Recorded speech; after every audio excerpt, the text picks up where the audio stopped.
Alright, so let's try to finish up this test today then. I believe, if I remember correctly, we are on letter D. We're on example 14, letter D, correct? Yes. Alright, so for these examples, we're trying to find something that we can compare it to.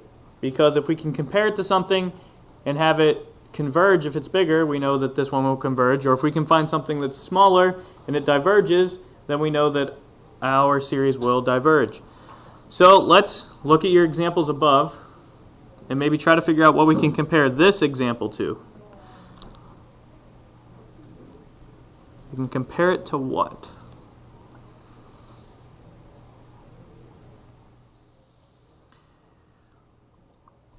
Maybe refer back to the A, B, and C and what we actually compared those to. Actually, you compare it to A to negative 1/2. Let's keep it as the fraction though. So 1 over n to the 1/2.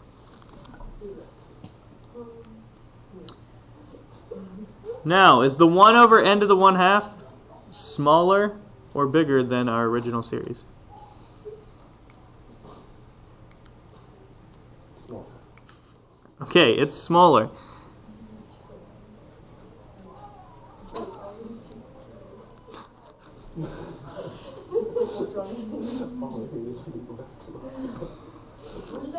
So it is smaller than our original. So what do we know about what we're actually comparing to? The 1 over n to the 1/2. Can we find out if that converges or diverges? Yeah, sure. Okay, well how can we find out? P-series. P-series. So by the P-series, what do we know?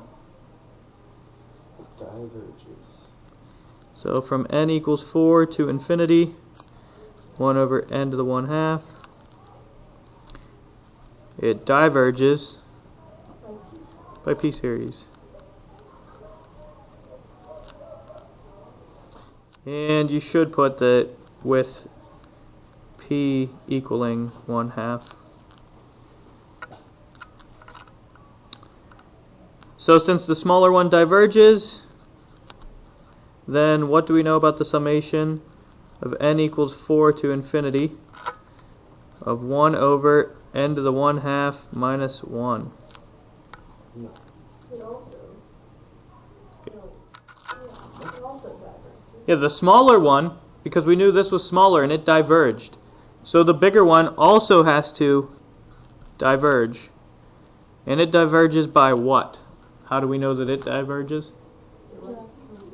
Yeah, we're actually using the direct comparison test, so direct comparison test.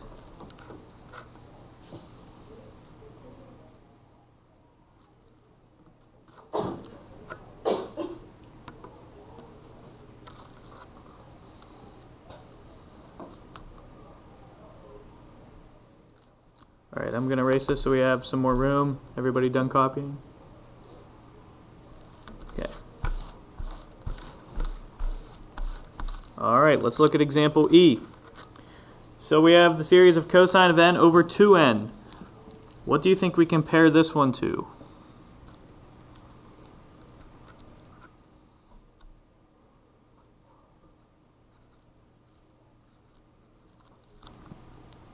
What can we compare this one to? Can you just compare it to 1 over 2 to the n? You can. But now let's try to figure out which one would be bigger.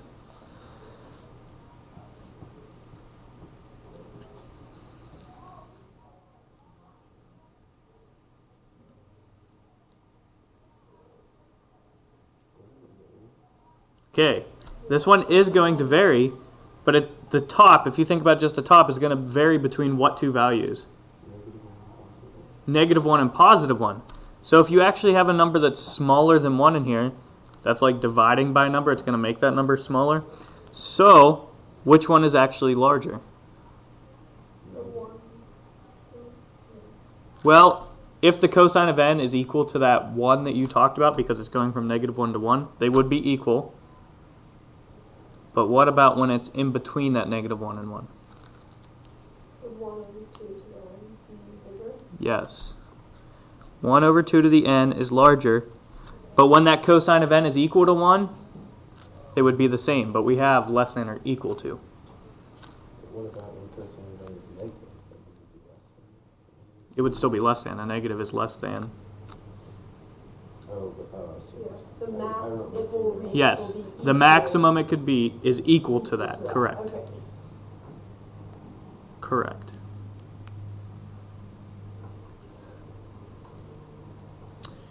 Okay, so we have our comparison now. So we need to compare. So we'd have the sum of n equals 1 to infinity of 1 over 2 to the n. And what do we know about that, or what test could we use for that? So think about all those tests we wrote up on the board. You have your note cards there to look at too. We want to figure out what happens to 1 over 2 to the n. So use p series. The ratio. Well, the p series, we would have a value in the exponent. But don't we know the values from 1 to infinity? So since all the values are greater than 1, we can figure out whether that converges. Well, if you look back to, let's see, where do I have those at? You can use the geometric series, though. On the p series, we actually know what that exponent is. It's the n that we don't know for those ones. But this example, we have a number for our base. We don't know what the exponent is. Did somebody say another test? Yeah, we're going to use the geometric series like we did in C. Okay, so how do you want to use that? How would it actually be set up? 1/2 in parentheses to the nth power. Yeah, so another way to write that one would be 1/2 to the nth power. So what can we tell by the geometric series test? Since 1/2 is less than 1, it converges by geometric series. Converges by Absolute geometric value. series test. Yeah, the absolute value of that ratio, that's what you're looking for, ratio to a power, is less than 1, so it converges by the geometric series test. So then, the sum from 1 to infinity of cosine of n over 2 to the n does what? If we know this converges, what do we know about this? It also converges. Very good. And that converges by the direct comparison test.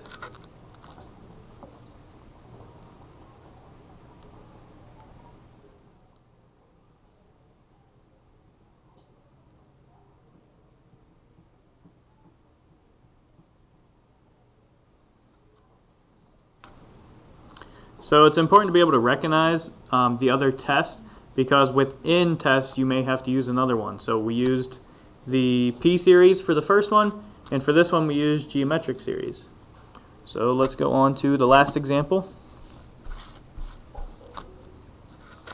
So we have the series of 1 over n to the 4th minus 10, and we need to find something to compare that to. Yeah, so we're going to have 1 over n to the 4th, but which is bigger, which is smaller?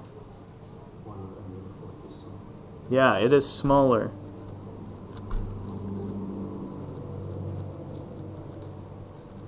Because we're subtracting in the denominator over here, so that makes that value bigger. This one is smaller. So the summation from n equals 2 to infinity, 1 over n to the 4th. Well, what test can we use for that one? P series. So what do we know about it? Converge or diverge? Yep, converges by P series.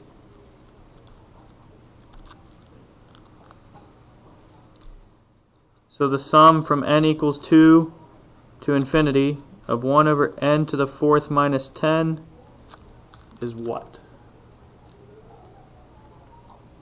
We know that one converged by P series, so what do we know about our series? Okay. No, we can't tell because it's smaller. Yeah, this one is smaller and it's converging, so that doesn't tell us anything about this one. So it's inconclusive.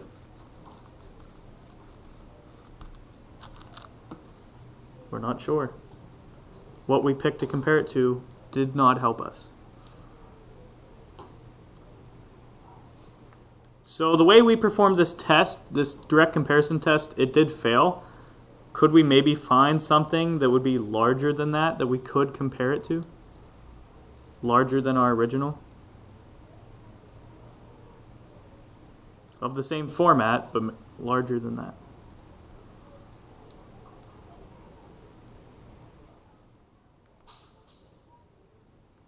What about 1 over n to the third? Yeah. So let's compare it to that.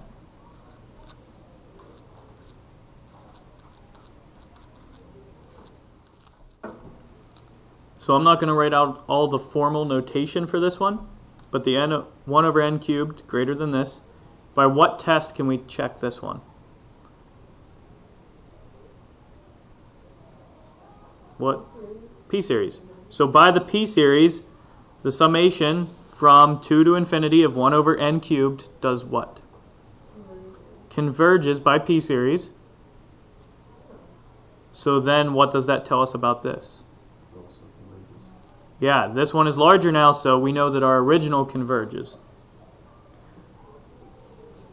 So yeah, the test originally failed, but we found something else to compare it to.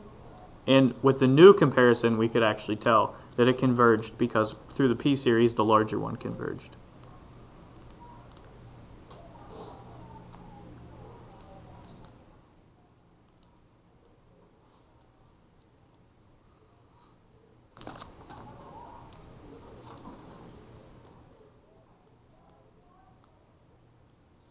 Any questions before we move on?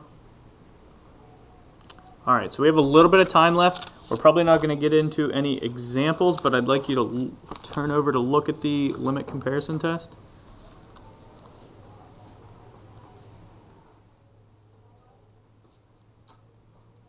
All right, so the limit comparison test. We have our an and bn both greater than or equal to 0 again. Like what test we've already used? Where did an and bn have to be greater than 0? Yeah, the test before, the direct comparison test. So an and bn have to be greater than 0 again. And we're taking some kind of limit again. Now this is telling us we can take the limit of our an over our bn, or the limit of the bn over an. So it doesn't matter which way you take the limit.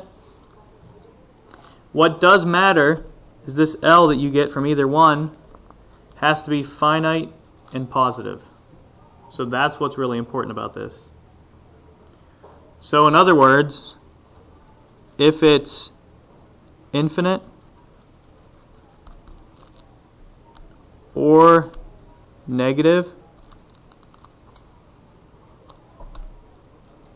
try another test. So it has to be finite and positive. But if it's infinite or negative, try another test. So then if the test does work, if you have an L that is finite and positive, the two series, an and bn from up above, they will either both converge or both diverge.